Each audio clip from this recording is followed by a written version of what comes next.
Sue, welcome back to the Blood Bank Guy Essentials podcast.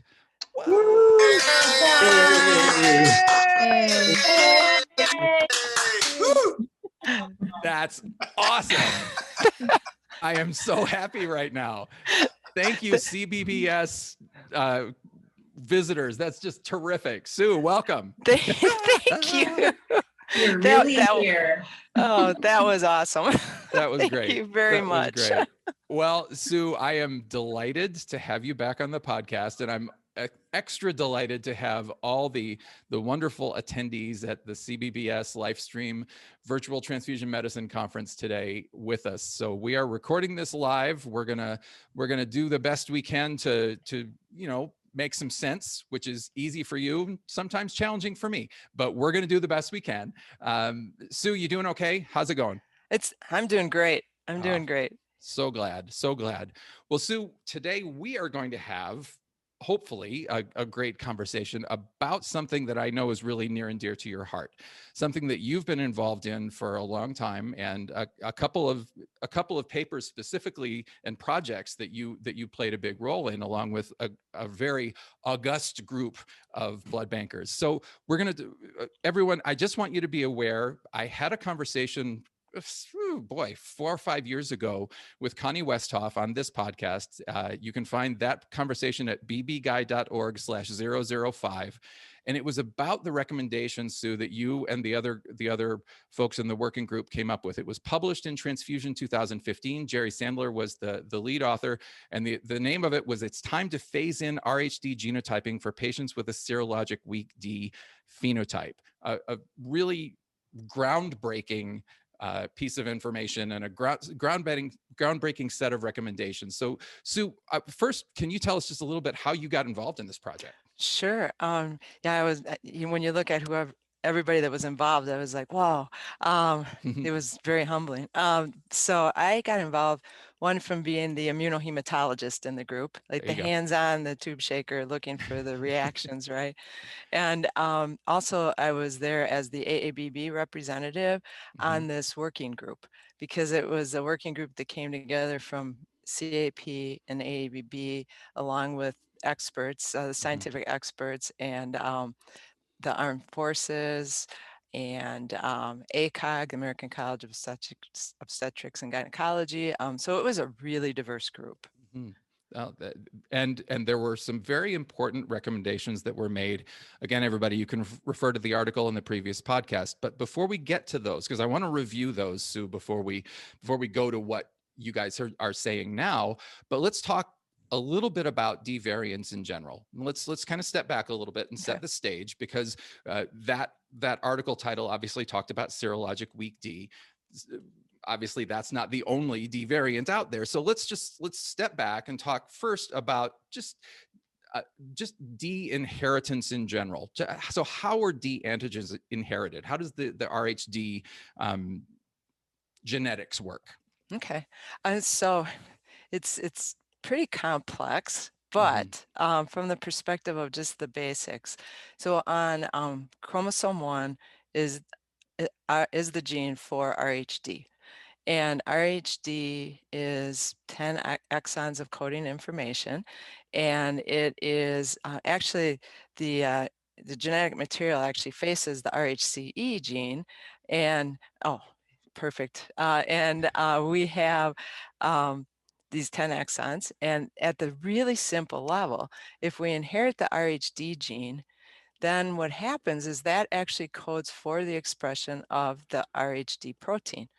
And the RHD protein is a protein that it's called transmembrane, so it goes in and out of the red cell membrane many times. And we always look at it in this one-dimensional image, but it is probably a protein that looks more like, I always visualize it as a cone, like an ice cream cone of sorts. Nice. Okay, so RHD inherited separately from RHCE. We don't have a whole lot of time to go over that, but that relationship is important, right? The fact that those two loci are right next to each other is an important thing. Absolutely. So those two being so close together, you can imagine how, if they're on the gene facing each other, there's a lot of different genetic mutations that can occur, and there can be information from, for example, the RHCE gene that ends up in the RHD gene, and a whole big conglomeration of things can occur. And then that protein that looks so nice and beautiful in a one-dimensional image can get kind of messed up, right? And the interesting thing, if you think about it, there's this protein, and it's a pretty big protein. It is 30, so the protein, the RHD protein, is very similar to the RHCE protein, and there are about 34 to 37 amino acid differences between RHD and RHCE. And you know, interestingly, right, then you wonder, if you're looking at this protein, where is D? You know, what exactly is D? Yeah. Well, we don't really exactly know, which is part of our challenge. We're trying to detect something on that protein that will consider us as being RHD positive. Yeah, I mean, it's as you look at it and you see the differences in the amino acids, it's hard to believe that there's such a dramatic difference in the immunogenicity of D versus the other Rh antigens, right? I mean, it's vastly different. Vastly different. And from just not that many. Go ahead. Right. But the interesting thing is, when you are RHD negative or Rh negative, you in most cases lack the protein. So then if you're lacking the protein, then that means if you were transfused to somebody that doesn't have it, and you have it, now that's 34 to 37 amino acids at least that are going to look foreign. Right. Which does help explain why it's so immunogenic from that perspective. That makes sense. That makes sense. Okay. So you mentioned that there are things that can go wrong. Can you talk us through just a few, just from the big picture scale? Big picture, sure. Yeah, of what kind of things can happen. Right. So we know that there's all sorts of genetic mutations or variations that can occur between these two genes. So there can be just simply an amino acid or a base pair change backing up, right? A base pair change that from, like, for example, a G to a C, that will change the amino acid. That maybe that amino acid is important in how we detect the protein or how the body sees the protein. It could be that base pair change could cause nonsense, so there's no information, or frame shift, something doesn't get expressed. It can be mutations that occur in the introns, of splice site mutations. So lots of different things that can happen. And then the other thing that can happen is that you have these gene conversion events where in portions of the CE gene, for example, will end up in the D gene. And I kind of like looking at this one because I can imagine now, what does the protein look like? The protein looks like, well, there's some D, and then there's some CE protein, and then there's some D protein. Right. And you might still call them Rh positive, like D positive, right? Depending on where the antibody's reacting. The other one that's really interesting is that a piece of the RHD gene can end up in the RHCE. And that one's really interesting because depending on, I mean, really, if you didn't have a D gene normally, and all you have is that one exon from D in that CE protein, actually some of those will type as RHD positive, which is crazy. And they shouldn't be, right? Those should be D negative. Yes, they should. By all rights, they should be. Right. Okay. Well, so again, there's a whole lot more that could be said about that. I could tell just looking at your face during that, you were ready to just roll into like 30 minutes on this stuff, but we don't have time for that, Sue, for crying out loud. Absolutely. So let's slow down a little bit and let's talk a little bit about what this actually means in terms of D, in terms of the D expression, I guess is what I'm trying to say. So with all those different genes, and with all those different alleles, I should say, and all the different possibilities, what are the results of that? When we talk about D variants, are there kind of different groups or different types of D variants that we can see? Yeah, absolutely. So that's our challenge, right? So there are now greater than 500 RHD alleles that have been reported, and that number grows all the time. I look at transfusion every month, and there's new ones being reported. So the tricky part, right, for us is at the practical level is what are these alleles showing up as, right? So does an individual have mostly an RHD protein that maybe is altered in expression but has normal epitopes, and those people we could call RHD positive, and then some others might have pieces like that one we just showed. They might have pieces of D or pieces of CE, and they are actually what we would consider partial Ds. And those individuals would have those partial Ds, right? Those are the ones that we worry about for future transfusions or in pregnancy, because those individuals, if they get exposed to a normal RHD protein, they'll see that as foreign, and then they'll make what looks like anti-D to the piece that they're missing. And then there's some people that have such weak D antigen expression called DEL, and there's over 40 alterations that have been known for that. And there's also some non-functional RHD genes, they're just turned off. They just won't go. So but our biggest challenge is trying to differentiate the ones that we can consider the weak Ds, some of them, but not all of them, we can consider Rh positive, and others we should treat as being Rh negative, RHD negative. And I guess that kind of gets to the fundamental question, which is that when you see a patient or a donor, obviously it could be either way, with a D variant, what's the fundamental question that you have to answer? Right. Well, the fundamental question is, should we treat them as RHD positive or RHD negative, right? Yeah. That is it. Ugh. And that's the challenge. And that's what I know that you guys were attempting to address in that 2015 paper. But before we go further, Sue, there's something that, well, it's weighing a little heavily on my heart. I will admit it. And it's simply this: when we talk about, hang on, let me stop this screen share because I got to see your face when we talk about this. So over the years, I've been doing this a long time. I have seen a lot of variation in how people say or write things in terms of the terminology in immunohematology.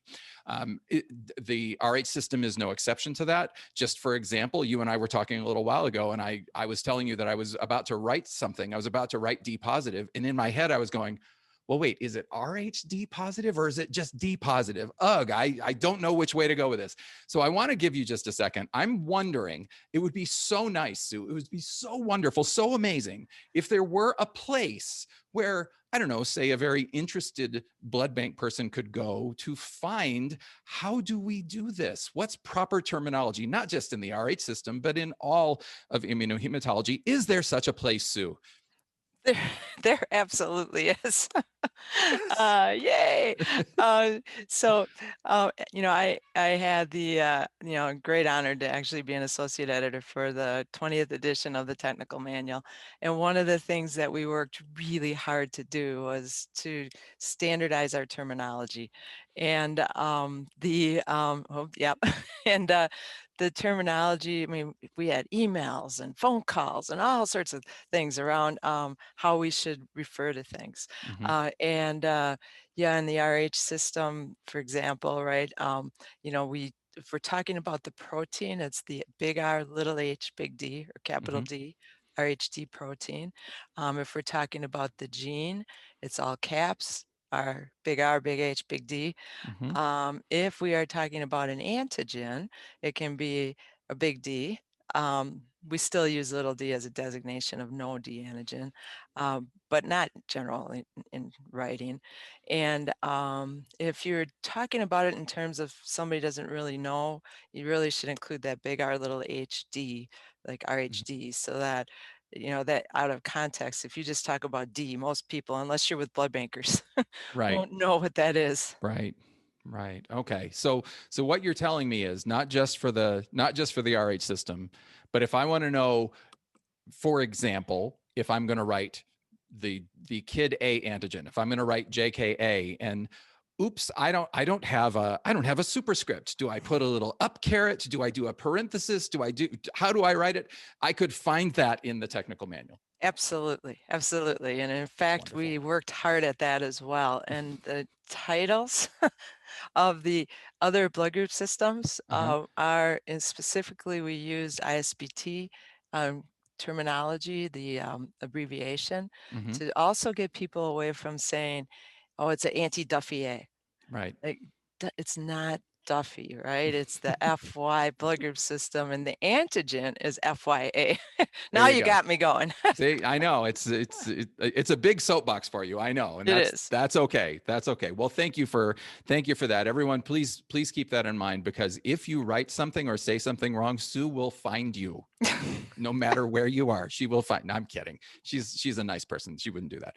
So with all that being said, so we've kind of set the stage for D variants, and in particular, the things that we're going to talk about most today are the weak D, partial D distinction. And as you said, the in particular, and that's probably not the most fair way to put it, but most importantly, in a D variant, does that D variant have the potential when exposed to make an anti-D or not? That's a fairly simple way to look at it. Is that fair? Right. Yep. Okay, yep, good. Perfect. So in 2015, that paper that we discussed talked about ways to kind of make that distinction. So if you wouldn't mind, can you just walk us through, again, we've talked about it before in bbguy.org/005 with Connie Westhoff. Can you talk through what the basic recommendations were? Sure. So one of the things that we talked about right up front was just coming to an agreement on what we would term a weak D, serologic weak D. So a serologic weak D, by definition, is in any type that we have that on initial typing, it is less than or equal to 2+. Okay. Whether, it doesn't matter, any method. And then the other piece that we included in that is also we would consider a serologic weak D phenotype as anybody that had a discordant result. Right, so you have a record that they're D positive, and now you're typing them as RHD negative, right? So, so those would also be included in that group. Once you knew that you have, so we had that definition. Actually, took us a long time to agree on that, but once we had that definition, then the recommendation was that we strongly encouraged that in women, in prenatal women and women childbearing, that when we identified these discrepant D typings or weak expression, that those should be RHD genotyped. That was number one. And then, of course, we talked about transfusion recipients, but didn't make that recommendation. And then the second piece of that, well, then also included in those recommendations is that when we had done RHD genotyping and we determined that it was a weak D type 1, type 2, or type 3, those individuals were very, very, very unlikely to make an anti-D, and that we should call them RHD positive and then treat them as RH positive, meaning that they would not need to get RH immune globulin, or if they needed a transfusion, they could be transfused with RH positive blood. So just one thing to check on there, Sue. What the types 1, 2, and 3, are those common? Yeah, extremely common. Those are well, in the general population, and especially the original work was done in Germany and here in the US as well. I could tell you in our laboratory, 80 to 90% of the weak D types that we see are weak D type 1, 2, or 3. Okay. And the interesting thing why we feel pretty confident with, well, very confident with these, is that their mutations are base pair changes which result in an amino acid change. And those amino acid changes are either intracellularly, so inside the red cell, or transmembrane, so they occur within the membrane itself. And what you can, and so what you can imagine then is that the amino acids that are exposed, that are on the outside of the red cell membrane, are all the same. There's no changes there. So that, you won't see a positive unit or a positive baby, Rh positive baby, as being foreign.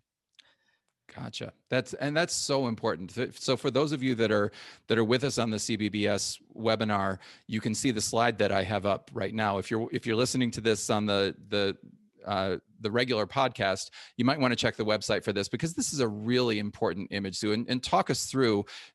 So what you were saying is that those changes are either, so on this image, this is the outside, this is Right. the inside, That's right? the inside, correct. Okay. So And the changes are not on the outside, right? That's what's right, important. exactly.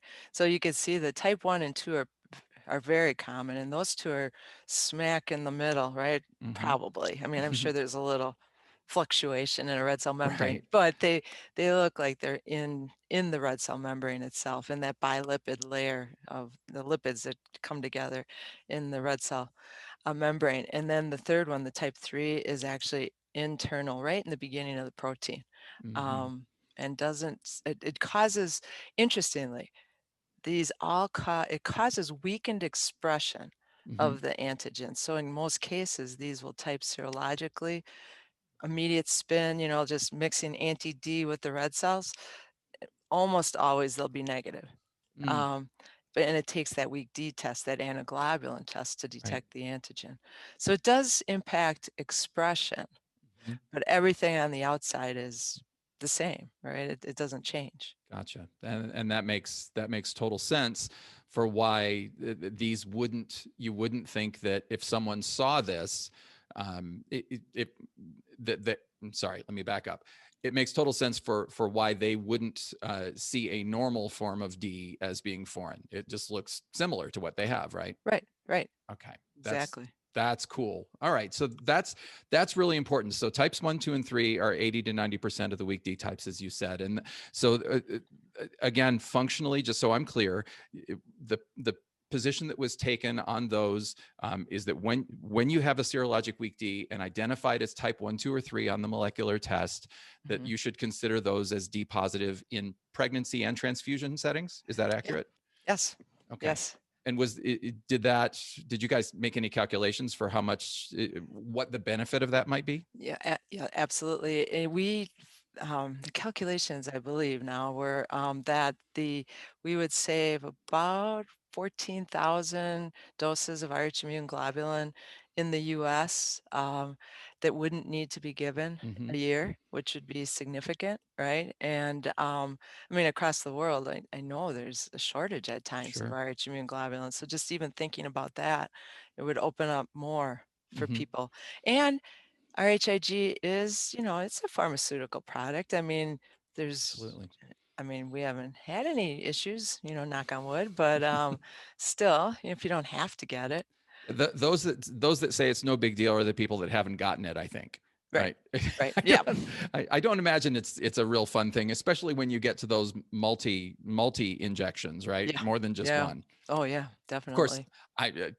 I obviously haven't been pregnant. I haven't received it, but I actually have talked to people that have received RHIG, and they've said it's not the most fun thing in the world. Yeah. Oh, I believe it. I am an AB positive, so I am totally positive I have no trouble. We've had this discussion before. You're Yes. AB and I'm O neg, so That's right. we're a pair. That's what That's we right. are. It's trauma pack. Okay, so that all makes sense. Consider those as R like they're RH positive, but anything other than type 1, 2, or 3 in that initial paper should be treated as RH negative. Yep. Was that accurate? Yes, and I believe we did mention type 4, weak D type 4.1, but weren't ready to make a recommendation at that point. Got it. Okay. Well, so with that being said, and obviously, as I said, Connie and I talked about that, all those recommendations at length in the past. So what can you tell us? What can you update us on what's happened since then? What were Sure. you guys seeing? First, I mean, I guess the first and most important question is, were people starting to follow this? They were. So what we've seen is definitely in all the individuals that were authors on the paper, Connie's lab, Sunitha's lab, they started to see more orders for RHD genotyping, and we absolutely did as well. And in most cases, it was in pregnancy, and lots. It definitely was an uptick in the orders across the country. All the labs that do the testing. Okay. So that was a great thing. is a really great thing. Mm-hmm. So I have a feeling there's a but there, because I say that simply because the paper that you guys followed up with in 2020 that I'll give you the name of it in just a second. Just by reading that paper, you can see that there were challenges. So can you talk us through what some of the big challenges? Okay, so on the one side, good, people started using it. Right. On the bad side, maybe, or the more challenging side, there were some issues. So what were the issues that you guys saw? Sure. So, so this is an issue that we see always just from being in an immunohematology reference lab world is we'll provide a result, but then there's an interpretation that actually will then be put into the hospital system, right? And that's cool. I mean, I understand it. We get it. What's the problem? Yeah, exactly. So I know, and I've heard this from many people, that they're challenged by their hospital, you know, LIS system, right? In order just to even use the right term for weak D testing, right? I mean, I still hear some of the systems actually have DU. The only time I'm saying it. I didn't hear it. No. No. Yeah.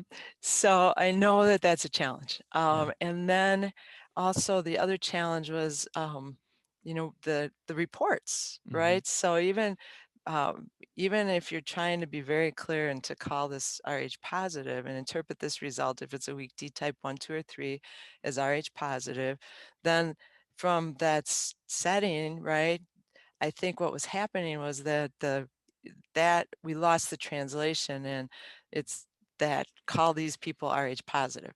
Right. So if there's any doubt, right, and we've all been taught this, if there's any doubt, you call them Rh negative. And so the people that are experts in this are confident, but when you're giving it to people that don't have that knowledge, right, it got to be all jumbled up, right? So that was a big thing. So these patients were still being treated as RHD negative. Ugh. Yeah. Okay. Yeah. So good intentions and everything done right up to the last step. It's just the implementation of the results that you were seeing challenges with. Right. And again, that was like the group that came back together again. Yeah. So before we go to what you guys recommended, there is one specific group that I wish to call out, not to embarrass them, but I think it's important because when you were talking before about who was involved in the initial process, you mentioned the American College of OBGYNs and that they were involved in making these first recommendations. But it doesn't seem like necessarily that the message got through to all aspects of their organization. So can you tell us a little bit about the challenges with what ACOG has come out with in their recommendations? Sure, I would love to. And thank you, because I was waiting. I didn't want to call them out. So they're great people, but they are. There's some challenges here. Absolutely. So interesting, right? So just like the ABB, I'll say that, right? They have a group of experts that will come together and they work on their practice bulletins. And they had a practice bulletin back in 1999. That was the original. I don't know if it was the original, but that was the one that everybody was working off of for years and years and years. And we had Dr. Queenan was part of our group, and we thought everything was good. But then when they got their committee together to now update their practice bulletin, which got published in August of 2017, they talked about, I mean, it was great. They called out the working group, said now RHD genotyping is good. We should consider that. And then they did a couple things. One, they said there was a lack of comprehension of the cost benefit analysis. And we actually had done that. And there's been some papers about that. And it's actually pretty equivalent in price to serology. So that wasn't the issue at all. But the other thing they did was, which was really what blew us away, was that they said that I have to read it because it still blows me away. It says clinicians are advised to administer RHD immune globulin to patients with weak D blood type in appropriate clinical situations. Okay. And then the part that shocked us all was by the same rationale as that for RHD typing blood donors. until further scientific and Oh economic no. studies are available. And we're like, what? Like, blood donors, like that's even going Oh backwards, boy. right? Yeah, Yeah. yeah. So then I think it was, that's when I believe it was Dr. Bill Flagel, who everybody knows, Mhm. and Dr. Denemy, Greg Denemy. They said, let's get the group back together again. There's a minor disconnect here that Right, we got to right. fix. Yeah, Yeah. yeah, Well, exactly. so you guys did that. You guys got back together, and the result of that is the update to the 2015 paper. So Correct. those of you that are listening to this, you can find the reference to that on the show page for this episode at bbguy.org. But the paper was the lead author was Dr. Bill Flagel, as you mentioned. The paper is "It's Time to Phase Out Serologic Weak D Phenotype and Resolve D Types with RHD Genotyping, including Weak D Type 4." So that was in Transfusion in 2020. Again, you can find the reference on the show page.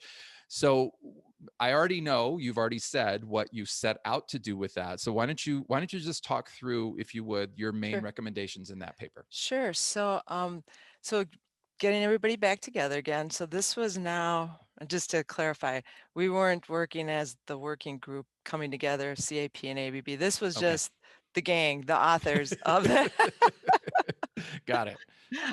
bringing us back together again to say, hey, we need to like readdress this, right? Mhm. So all these awesome people back together. And so one of the things that the title to me of the paper said, do away with serologic weak D or whatever, however that terminology is, but we don't mean to do away with it. What Uh-huh. we mean to say is serologic weak D phenotype is still use that terminology, use that definition, Mhm. but but when you can do RHD genotyping, that is the direction you should be going. And Mhm. then those results should be reported. The final results should be reported to the clinicians, right? Got it. So we should not, so for example, we should not defer the interpretation of those results to practitioners because Mhm. they don't understand it, right? And that ACOG bulletin really was our evidence, right? So we did Mhm. talk about it in the article that came up because it really was the evidence that they don't understand, all the science that's gone into this. So in other words, am I interpreting what you're saying right? That it's not just, you wouldn't want to put on a report serologic weak D phenotype and stop. Correct. It would be if the person presented that way with, as you described before, a D typing that's either discordant from the past or weaker than expected, Right. that you wouldn't just say it's a serologic weak D, but that you would resolve it with the genotyping and then say this is what this means on the Right. report. Exactly. Exactly. Yep. Okay. And Yep. that makes excellent sense. So I guess what I'm a little confused about, Sue, is that, and I admit nowadays I spend a lot of my time in reference labs after most of my career in hospitals, but in reference lab world, putting out a report without saying what to do with it that doesn't make a lot of sense. Is that different in transfusion service world? Is it more of a challenge there? Yeah, I mean, it is because it's again, it's those LIS systems, hospital Yeah. systems that they have, and they're not built that way, right? Mm-hmm. And I know you can have impact into the logic tables and all of that, but that's going to take time. I Right. understand that, right? Right. But if we don't start to do that and start to demand it, right, it's not going to happen. Yeah. I mean, and you can have more of a voice, I think, than a lot of blood bankers realize when Mm-hmm. they are setting up their systems, right, or they're implementing, a new, blood bank software. Yes, and I know that people that are listening to us right now are the ones that are parts of transfusion services in big hospital networks that are going, I have no say Yeah. in how my lab is set up, especially the LAS. So everyone listening and those of you that are on the CBBS webinar, we get it. It can be a real challenge, and we understand that. I hope that those in those big networks are going to listen to this, because it really is important. This recommendation, I think, is huge, because otherwise you lose all the benefits. Well, maybe not all, but significant portions of the benefits of what you're doing with molecular, right? Right. Yeah, absolutely. Right. We have this K- available now. Exactly. And Yeah. just I didn't cover this before, but I mentioned it with Connie. I think it's important just to reemphasize this.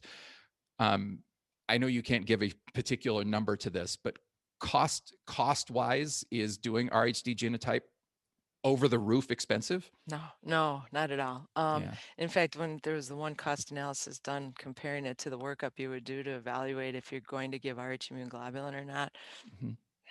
it's almost equivalent in price. Nice. Yeah, Nice. almost equivalent. And then plus you have the extra cost of giving RHIG. So, Right, absolutely, and not to yeah, say nothing of the potential risks of giving right, someone an injection. And right, in theory, anyway, these results are something that can go with somebody forever. right. It's not like you Exactly. It's ever have to be one RH time. genotyped again. Yes, Right. Yeah. exactly. It's the one time. Really important. Okay, so Yes. to summarize so far, Yep. we've said that the new recommendation was to make sure that there's an interpretation given, a what do I do with this result, to the clinicians. Don't leave it to the clinicians to try and interpret them themselves. But I know there was something else that you made a recommendation on, and it's something that we briefly touched on before, and that's weak D types 4.0 and 4.1. So can we Right. talk about those just a little bit? Sure, sure. So those two have been hotly debated, and I think the weak D type 4.1 we're feeling much better about. There again, the amino acid changes. There's 4 base pair changes in the DNA, but in the protein itself, there's 3 amino acid changes. And again, they are all in the membrane, Hmm. transmembrane, or they're intracellularly, so they're inside the red cell membrane. The one might be like right on the edge of the interface, who knows Hmm. exactly. But this one, um, we felt confident in saying, we can call weak D 4.1, type 4.1 Rh positive. So that was added to the recommendations. Okay. Now, weak D type 4.0 is similar but different. there's there's there's a few different amino acid. Again, there's only actually 2 amino acid changes that are shown, or that are probably transmembrane in the red cell membrane itself, and there's a couple of other base pair changes. And this particular one, though, is a little bit more controversial from the perspective of this particular weak D type 4.0 is found more often in a diverse population. So, for example, again, New York Blood Center sees a lot of different, very diverse population, and they've been able to put together, and they've seen patients that have of weak D type 4.0 that have had anti-D. And this one, from their perspective, in a diverse population, probably want to be more cautious with. But there's other studies that have been done, beautiful studies from Tunisia, which is in North Africa. They have found many weak D type 4.0s, and they have only had, I believe, one auto anti-D, and then there was one anti-D that was reported in the French hemovigilance system. And so the debate when we have these patients with weak D types that make anti-D Hmm. is always, is it truly an alloantibody or is it an autoantibody? Right. So that's always the debate and the challenge to differentiate that in most cases, especially when you're getting a sample referred to your reference laboratory, Hmm. right?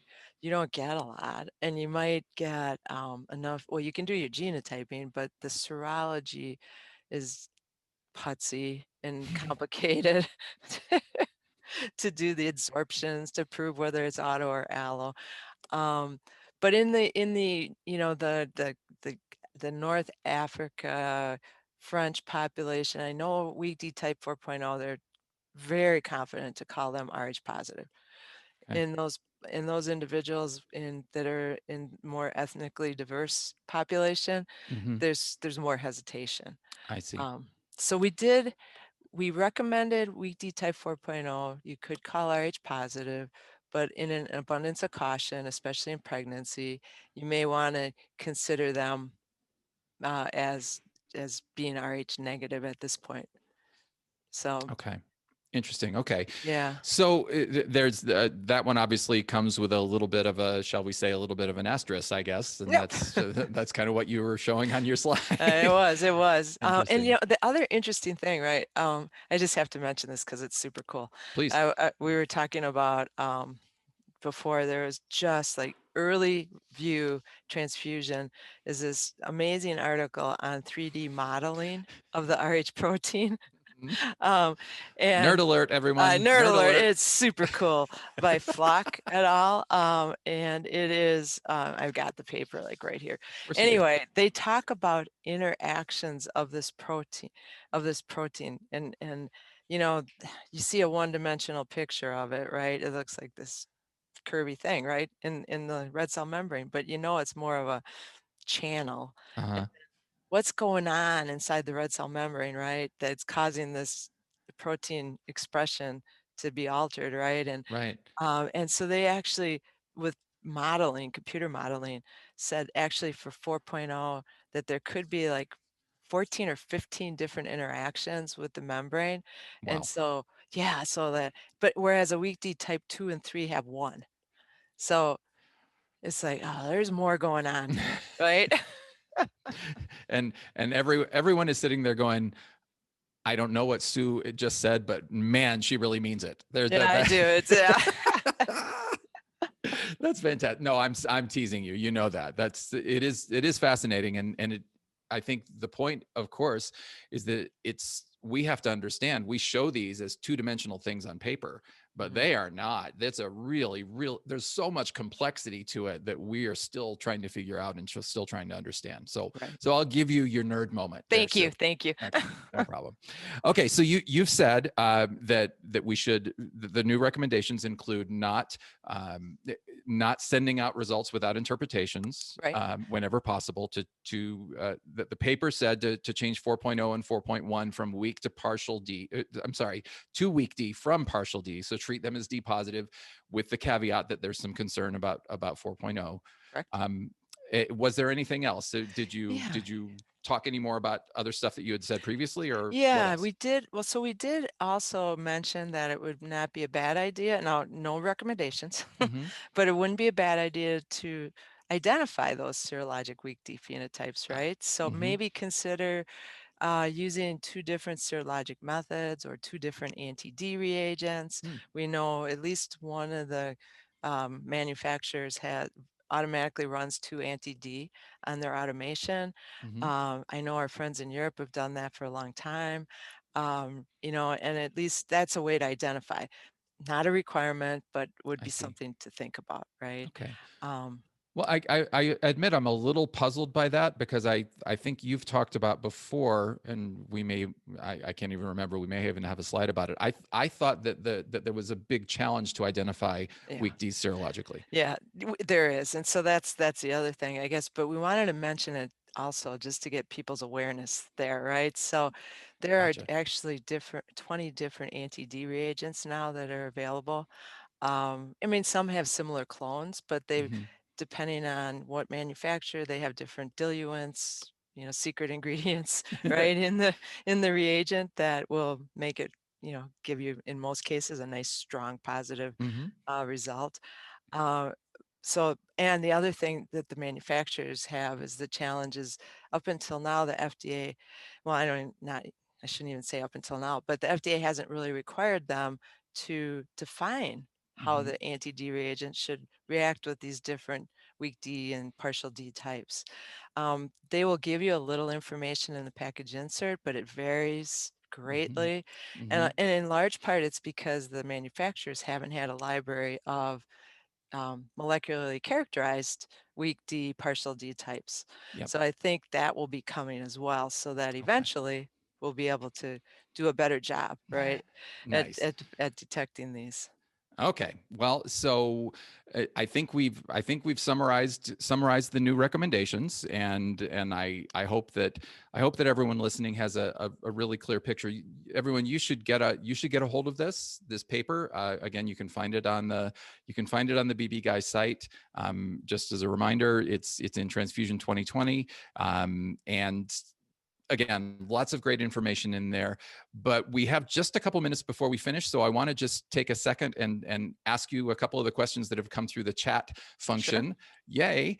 So Can I add one thing? yes, As you please. ask, or Yeah, go ahead. so I was just going to say the last thing that I didn't mention is Yeah, please. we are encouraging the standard setting committees, the standards for transfusion services and blood banks and the IRLs to take a stronger stand on the genotyping. Nice. So, yeah. Thank you. And I needed to add that. You did. And I forgot to ask you. So thank you. You're 100% right. Okay. Well, there have been a couple of questions that have come through. So I want to just, in the few minutes that we have, let me get them to you. Let's see. Virginia asks, are weak D 1, 2, and 3 weaker in expression because there are fewer sites on the RBC membrane? Yes, great question. Yes, there actually have been quantified. And yeah, weak D type 1, 2, and 3 all have less. Our normal D phenotypes would have probably more like 14 to 20,000 antigen sites that have been calculated, whereas the weak D type 3, for example, I think is like 500 antigen sites. Oh, wow. Yeah, so there's huge decrease, anywhere from 10,000, I mean, down to that hundreds. Okay. Lori asks an important question, and I think it's valid to ask this. I know what part of your answer will be, but she asks, is part of the problem due to maybe the delay and expense of the molecular testing? I know how you feel about expense. We've already talked about that, but what about the delay? That's a great question. I think genotyping labs are trying to do it more expeditiously, right? Giving you good turnaround time. I think that now there's some molecular platforms that I think especially the larger transfusion services are looking at, that you can purchase a chip that'll be able to help you differentiate, right? And the prices are coming down on that as well. But yeah, that's definitely, I'm sure it's a factor, especially if you have to send a sample out. Right. I agree. That's been, to me, just personal aside, in my personal practice, that's been the biggest challenge. I want an answer right now. I don't want to wait a week or a few days or whatever it is. But okay. And for prenatal patients, usually you have the time. But if we move this, as the recommendations actually said, let's think about this for transfusion now as well. That's going to be the biggest issue there, I think. Agree completely. All right, let's see. Aaron has, I'm trying to get through as many of these as we can. Aaron has a question. Any recommendations for the difference of strength of reactivity between two different anti-D reagents in order to recommend genotyping? Oh, that's a great question. I wish I could give you one that I was confident in. The reason that I say that is I just had an SVB student named Crystal Tyler who worked with, we had a multi-group and we looked at every single anti-D reagent with molecularly characterized samples, and we'll be getting it published hopefully this, in the next 6 months or so. And there's great variation. We even saw a weak D type 1, I think. I mean, we tested a bunch, and there was one that was 3+ at immediate spin. Wow. So, yeah, I'm not confident. So the answer, unfortunately, Aaron, is no. We don't have a great recommendation. No, I mean, there might be ones that will give you a little bit better, but yeah. Yeah. Lori asked another question. She says, we have seen completely negative reactions on our solid phase echo analyzer with 2 anti-D reagents, but then we do tube testing and it's 2+. What do you do with that? Oh, that's a great question. Yeah, that's a challenge, because when you test on an analyzer, it is programmed to shake, for example, 4 ways this way, 4 ways horizontal, 6 ways vertical, right? And it's programmed. So if you have weak antigen expression, the machine just doesn't know that. Whereas as a human, when they shake a test tube, they're being hopefully gentle, and they're also looking for it too at that point. So it's probably still weaker expression of the antigen. I do know, though, that some people have told me where they've sent out a bunch of them for genotyping and they come back as, normal RHD. But I don't know. It's a hard one. That's a tough one. That is a tough one. Yeah, I guess you almost have to do a little validation. Yeah. Everybody's liking that. Yeah. Well, I only have time for one more. I'm sorry, there's a couple left, but This one's not fair. Sunitha is asking a question. That's not fair. Uh-oh. She knows more than I do about this. It's not fair. Okay, but I'll ask it anyway. Amazing job, which is of course due to Sue. Would you reconsider how to classify RHD 4.0 by that recent paper that you were mentioning, showing the protein modeling? Yeah, I actually have been thinking about that, Sunitha. That's a great, that's a great question. And actually the outcome of the paper showed, I mean, I loved what they said, you cannot use one method to always be 100% confident. They said you have to use serology with the protein modeling, with the genotyping, the molecular characterization. And we're still learning. Yeah. So yeah, it might be, we might have to get the gang together again. Maybe so. Well, so that's all the time we have for questions. I'm sorry, everybody. There's one or two more, but we gotta run.